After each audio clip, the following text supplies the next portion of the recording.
वबरकातुहू viewers की Mohammad Imran combo आपकी खिदमत में हाजिर है। व्यूवर्स, मुझे इंडिया से ख़ास तौर पर मेरे जो भाई हैं, हमारे जो व्यूवर्स हैं, उन्होंने स्पेशल कॉल की कि हमें हकीम साहब ऐसा नुस्खा बताएं जो उंगली नुमा पतले नफ्स को भी गन्ने की तरह, बांस की तरह मोटा कर दें। व्यूवर्स, तो इस हवाले से मैं अपना सबसे आजमूदा नुस्खा आज आपको बताने लगा हूँ। इस नुस्खे का जो फ़ायदा है वो सबसे ज़्यादा वो सुन लें। ये नुस्खा नफ्स की रगों के अंदर रुके हुए खून को जारी करता है और उसके साथ साथ नफ्स के जो पट्टे के इर्द गिर्द जो गोश्त होता है, उस गोश्त की ग्रोथ करता है। नफ्स के पतले होने की सबसे बड़ी वजह यह है, मुश्त ज़नी होती है। और उसके साथ साथ जो लोग ख़ास तौर पर लड़कों से गलत काम करते हैं, जिसे हम लोंडेबाजी कहते हैं या लवातत कहते हैं, वो करते हैं, उस वजह से नफ्स का साइज़ जो होता है ना, वो अमूमन पट्टे दबने की वजह से, रगें दबने की वजह से उसके फैलाव में, उसके घेरे में इजाफा नहीं होता, जिस वजह से नफ्स पतला रह जाता है, जड़ से कमज़ोर रह जाता है। ये जो आयल है नफ्स की सख्ती के लिए भी बहुत ज़बरदस्त है। नफ्स को सख्त बिल्कुल ऐसे कर देगा जैसे हड्डी नुमा नफ्स हो जाता है। और उसके साथ साथ नफ्स की मोटाई के लिए स्पेशल ऑयल है ये। ख़ास तौर पर अगर आपका नफ्स जड़ से पतला है या फ्रंट से पतला है, आप सिर्फ उसी हिस्से पे, बल्कि पूरे पे भी आप मसाज करेंगे तो आपको जनाब बिल्कुल ज़बरदस्त फ़ायदा देगा। नफ्स पे मसाज कैसे करना है इसका तरीका मैं आपको पहले भी बता चुका हूँ। तो आज ये नुस्खे के अज्जा मैं, हमारे जो इंडिया के व्यूवर्स हैं, मैं उनके नाम नहीं बताना चाहता, उन्होंने मुझे प्राइवेट मैसेज किए हैं, तो लेकिन ये उनकी मैं नज़र करता हूँ। और इंडिया से ये एक हकीम साहब हैं सहारनपुर के, वो इलाज करते हैं। उन्होंने भी मुझसे ये फरमाइश की थी, बल्कि अल्लाह माफ़ी दे, मैं इस काबिल नहीं, मुझे वो उस्ताद जी कहते हैं। मैं भाई ख़ुद अभी इल्म सीख रहा हूँ, इल्म तिब का एक छोटा सा तालिब इल्म हूँ। तो मैं कहाँ इस दर्जे पे आप मुझे उस्ताद के दर्जे पे आपने फाइज कर दिया।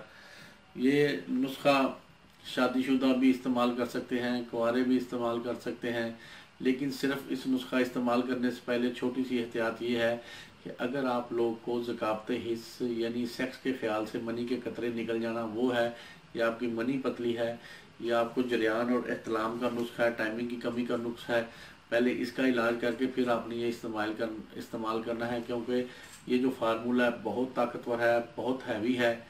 ये मतलब जिनको गर्मी का नुस्खा वो इस्तेमाल करेंगे बजाय फ़ायदे के, उन्हें नुकसान ये देगा कि उनकी टाइमिंग बिल्कुल ख़त्म हो जाएगी।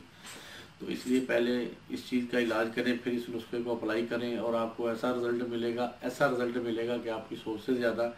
ये नुस्खा मुझे मेरे एक दोस्त थे, वो ख़ुद हिकमत तो नहीं थे करते, लेकिन उन्हें इस चीज़ का बहुत शौक़ था और वो सारा दिन इसी नुस्खों की जुस्तजू की तलाश में रहते थे। आज से 15 साल पहले उन्होंने मुझे ये नुस्खा दिया था और इन 15 सालों में मैं कई हज़ारों मरीज़ों पे आजमाया, अल्लाह ने शिफा दिया है। नुस्खे के अज्जा बताने से पहले वही जो मैं हर दफ़ा आपको हर वीडियो में दरख्वास्त करता हूँ कि आपने अगर अभी तक हमारा चैनल नहीं सब्सक्राइब किया तो वो करें, ताकि हमारी हर वीडियो आप तक पहुँच सके। सब्सक्राइब का तरीका इंतहाई आसान है, स्क्रीन पे चल रहा है। ये गोल दायरे में जो सब्सक्राइब का रेड कलर का बटन है, लाल लकीर वाले दायरे में, इस पर क्लिक करें। जब आप क्लिक करेंगे तो एक बेल का बटन, जैसे ये देखें तस्वीर में आ गया है, ये जिसको मैंने हाईलाइट किया है, इस पर भी आप क्लिक कर दें तो आपको हमारी हर बनी हुई वीडियो फ़ौरन पहुँचेगी। ले व्यूवर्स, नुस्खे के अज्जा की तरफ आते हैं। इधर कर लें जी, करीब 2 अज्जा हैं इस नुस्खे के। नंबर 1, ये दारचीनी जो आप हमारे घरों में किचन में आम पड़ी होती है, दारचीनी कहते हैं, इंग्लिश में इसे सिनामोन कहते हैं, तो हिंदी में भी इसको दारचीनी ही कहते हैं।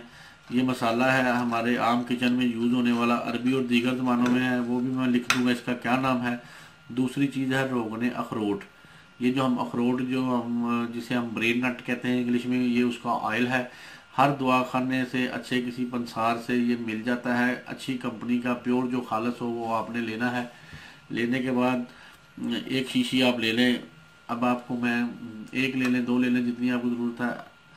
तो ये 2 अज्जा हैं, आम मिलते हैं, कोई इसके लिए स्पेशल आपको जुस्तजू करने की ज़रूरत नहीं, जंगलों पहाड़ों पे जाने की ज़रूरत नहीं, आम स्टोरों से मिल जाते हैं।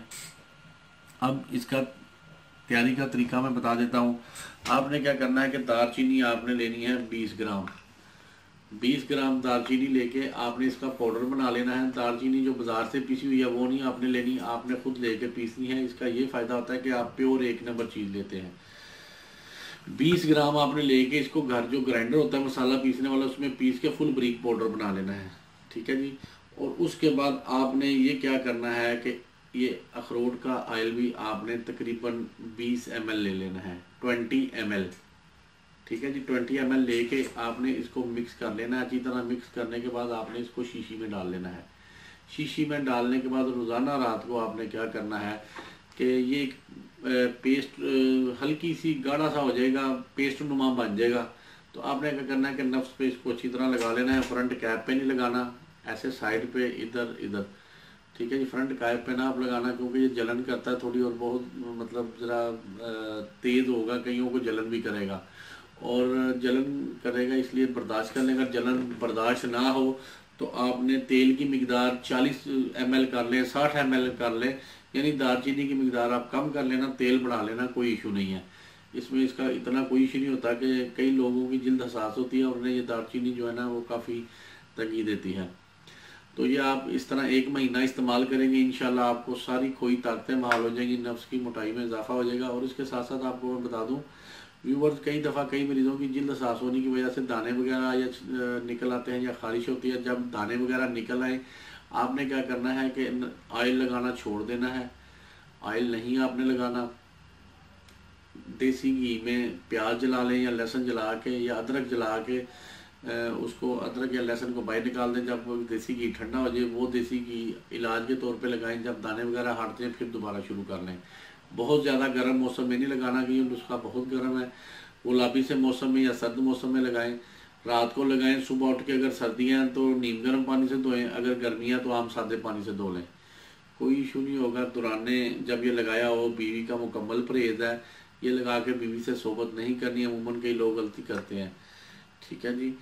ये छोटी सी एहतियातें ये मैंने बता दी हैं, ये किन मरीज़ों ने ये इस्तेमाल नहीं करना वो मैं पहले बता दिया। इसके अलावा अगर कोई क्वेश्चन कोई सवाल रह गया आप कमेंट्स में पूछ सकते हैं। हकीम मोहम्मद इमरान को वो आपके हर कमेंट्स का जवाब देगा, हर मतलब कॉल का जवाब देगा। ये नंबर नीचे कॉल चल रही है, कॉल के नंबर हैं जो नीचे चल रहे हैं, इन पर भी कॉल करें, मैं हाज़िर हूँ। इजाज़त दें इस दुआ के साथ, अल्लाह ताला आपको और आपके अहल खाना को हर किस्म की बीमारियों से महफूज रखे, आमीन। अस्सलाम वालेकुम व रहमतुल्लाह।